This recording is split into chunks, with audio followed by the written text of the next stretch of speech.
Ben çekeyim. Bir dakika çekin ben çekeyim. Bir tane nereden kısmış ya? Feyze.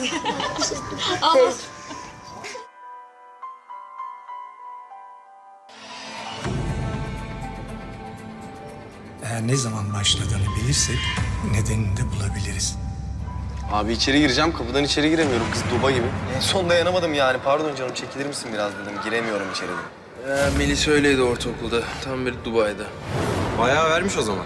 Ya verdi de ne bileyim arada sırada hala bir şeyler atıştırıyor. Yani göreceksiniz ileride okulun karpuz güzellerinden biri olacak.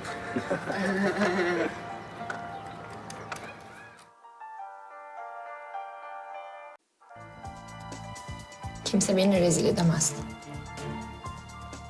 Kimse benim kalbimi kıramaz. Sen de kıramazsın Kerem.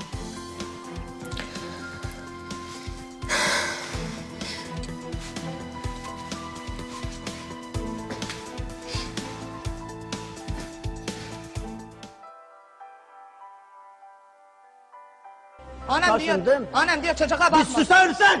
Hala bağırma bana. Bana mı sen kadınlar? Oğlum